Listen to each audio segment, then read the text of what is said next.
Baiklah, pada hari ini saya akan menjelaskan tentang gagal ginjal. Gagal ginjal yaitu suatu penyakit di mana terjadi penurunan fungsi ginjal, yaitu ginjal tidak dapat menjalankan fungsinya secara normal atau tidak dapat berfungsi sama sekali. Sebagaimana kita ketahui bahwa ginjal itu berfungsi sebagai penyaring darah, pembuangan zat elektrolit tubuh, menjaga keseimbangan cairan dan zat kimia di dalam tubuh seperti sodium dan kalium di dalam darah dan produksi urin.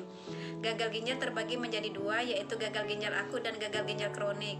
Gagal ginjal akut yaitu di mana terjadi penurunan fungsi ginjal secara tiba-tiba dalam hitungan hari atau minggu. Hal ini ditandai dengan peningkatan kadar ureum kreatinin di dalam darah dan peningkatan urea nitrogen.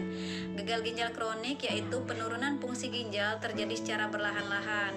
Gagal ginjal kronik tidak dapat disembuhkan dan angka kematiannya mencapai 85%. Etiologi dari gagal ginjal terbagi menjadi tiga, yaitu fase atau penyebab prerenal, di mana aliran darah dari ginjal berkurang yang menyebabkan terjadinya bisa disebabkan karena hipovolemi atau berkurangnya volume darah, dehidrasi dan obat-obatan.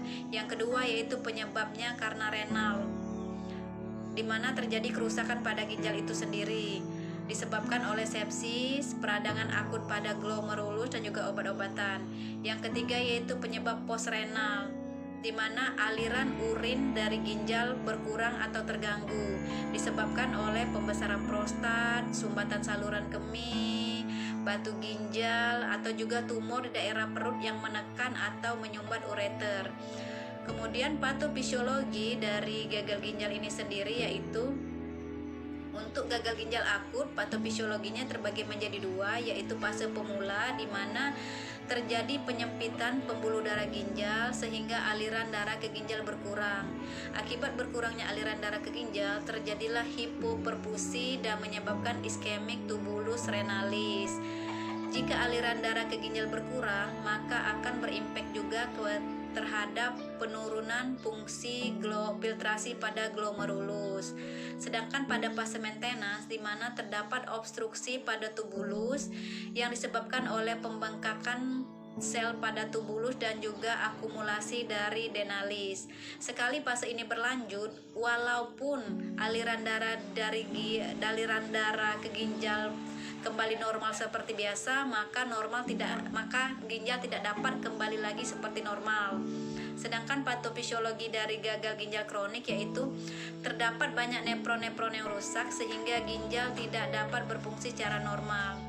Secara normal, nefron yang ada sepertiga bagiannya bisa melakukan eliminasi terhadap produksi zat metabolisme tubuh yang tidak berguna sehingga tidak terjadi penumpukan cairan di dalam tubuh.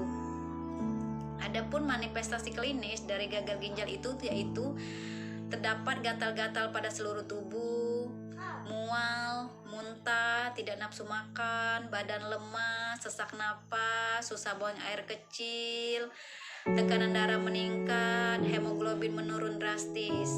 Sedangkan komplikasi yang timbul dari gagal ginjal itu yaitu asidosis metabolik, hipertensi, dan juga hiperkalemi. Penata laksanaan yang bisa dilakukan untuk kasus penyakit gagal ginjal ini ada 4. Yang pertama, tindakan konservatif dengan cara pemeriksaan darah dan juga urin, balance cairan, pembatasan cairan yang masuk, diet rendah uremi, dan juga observasi udem pada tubuh.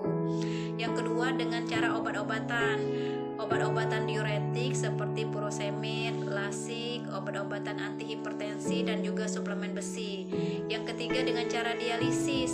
Dialisis terbagi menjadi dua, yaitu peritoneal dialisis bisa dengan tindakan CAPD dan juga hemodialisa atau cuci darah. Penata laksanaan yang keempat yaitu dengan cara operatif.